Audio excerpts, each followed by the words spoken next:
pasok sa pag-aaral mo. Kasi knowing Filipino culture, no? Inano tayo, ni-raise tayo ng parents natin para lang as much as possible mag-aral, ano? Kumbaga initiative na lang ng kabataan kung gusto niyo magkaroon ng extra sources of income or source of income. So pag nakikita ko yung kayo mismo, lalo na sa mga lalaki kasi ang lalaki bihira siyang maging parang ganyan ginagawa mo, bihira sa akin, bihira sa selling, no? Kasi minsan typical mahiyain, tapos parang minsan nakakabawas daw ng masculinity pagka Stereotypes ng... Oo, pero hindi eh. Mas lalo akong bumibili sa mga katulad ninyo. Katulad mo, ano, ilang taon ka na ba? 18 po. 18. Nag-start ako magtrabaho, 17 years old. Kaya lang, syempre, walang opportunity ganito. At hindi din ako kasing gwapo mo, sakto lang.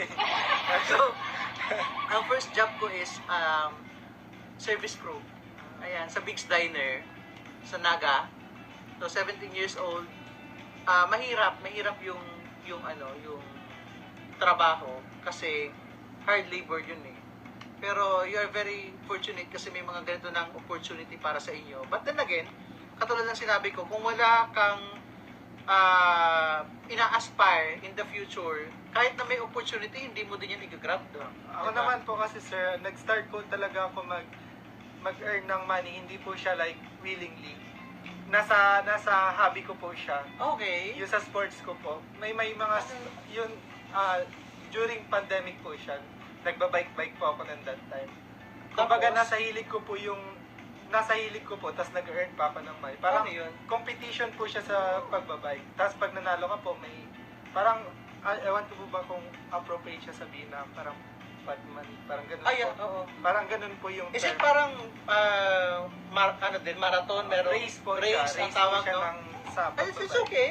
Doon po talaga siya yeah. nag-start, tapos nagtuloy-tuloy na po. Pero ikaw, ano ba yung nagdadrive sa'yo or ano ba yung pino-foresee mo sa sarili mo na may goal ka ba sa... Kasi ako minsan, ay hindi pala minsan eh, simula nung teenager ako at nasabak ako sa hirap ng buhay kasi working student ako, meron na akong goal na 5 years from now, 10 years from now, no? Ikaw meron ka din gano'n? Ako na- Kasi nakikita ko masipag ka rin Ako eh. naman po parang nasa ko lang po na kung saan po ako makarating. Masaya na po ako doon. Parang ganun po ako ngayon po. Oo.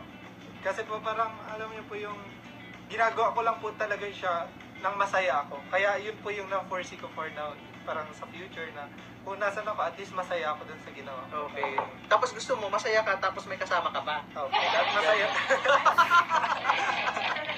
Yun talaga yun eh. Okay. Syempre naman, no? Pero syempre, one at a time. Pero ang mapapayo ko lang, Fran, dapat pagka lumagay ka sa tahimik, financially stable ka na talaga. When I say financially stable, iba siya pagka sinabi natin dapat mayaman ka, marami kang pera, hindi ganon. When we say financial stability, it's nasasapatan yung pangunahing pangailangan ninyo ng pamilya mo, plus meron pa para sa mga wants.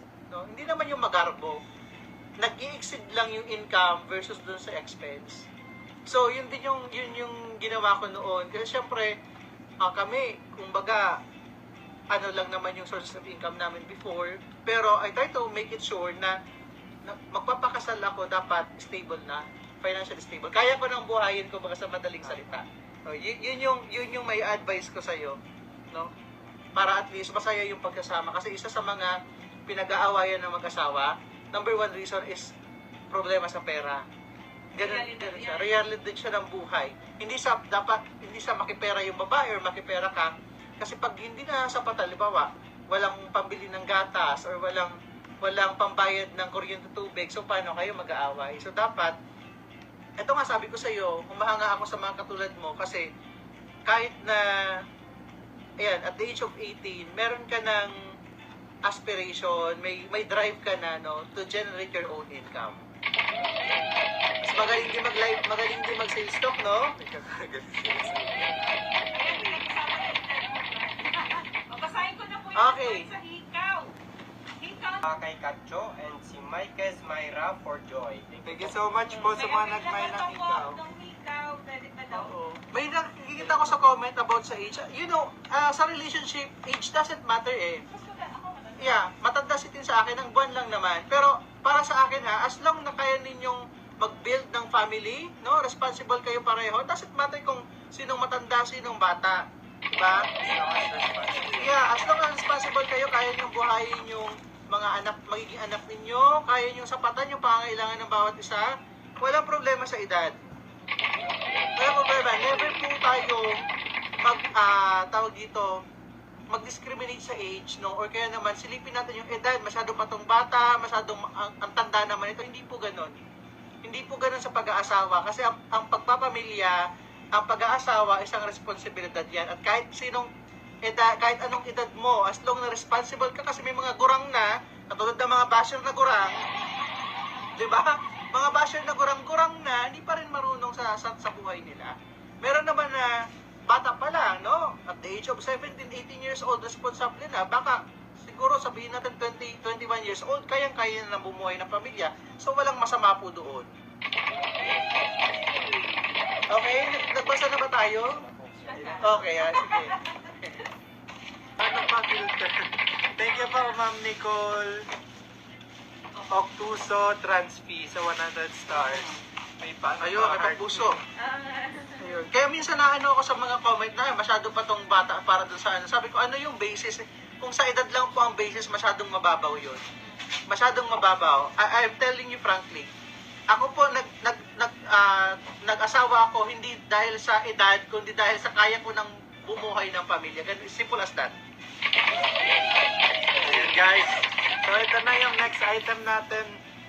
Chairman, I'm sure, nasa 35 years old. Wow. Mambigyan kita ng freebie. 40 na ako, pero mukhang 35.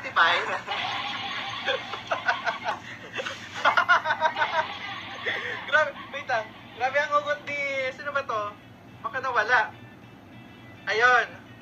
Sabi ni Ma'am Aisha Orogo, may matanda nga, babaero naman, sinungaling pa. Grabe, ginakpat na mama.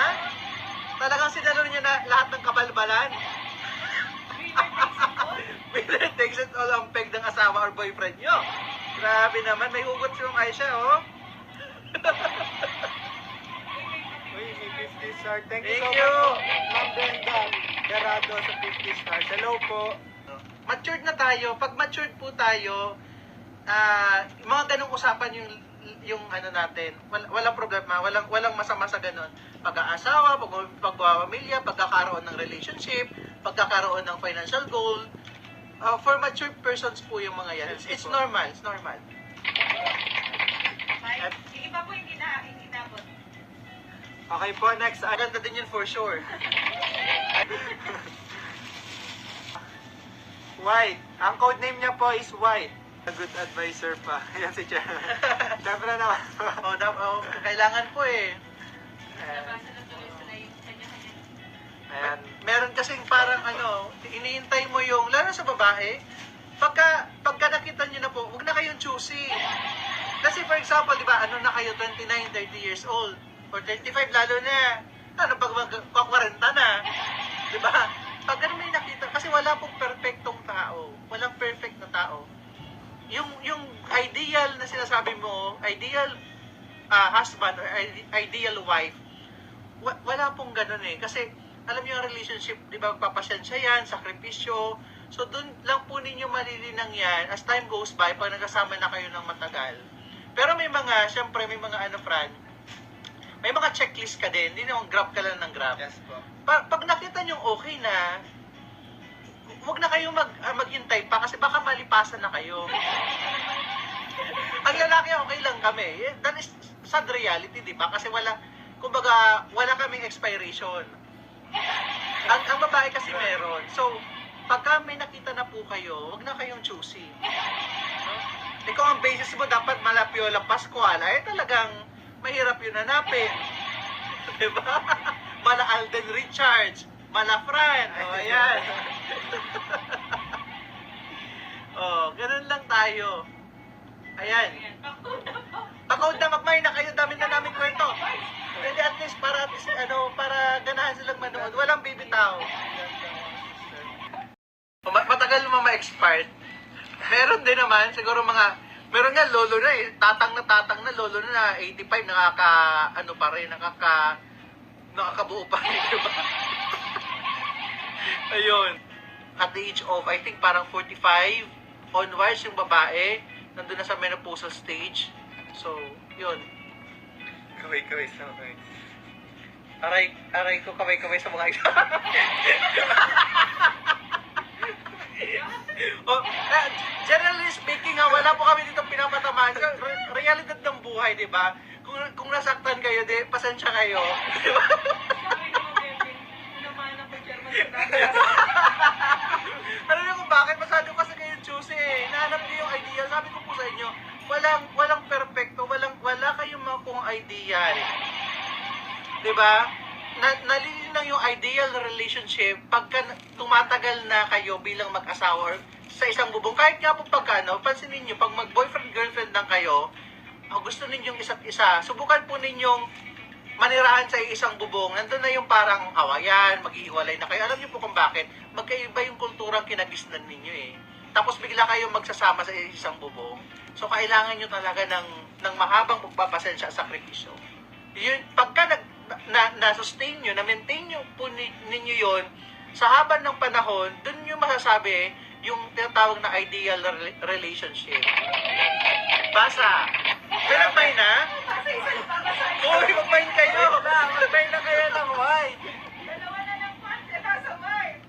Isa pa ng Grabe pants, pala. nine. Hindi lang jewelry ang makukuha nyo dito, mga life advice din po.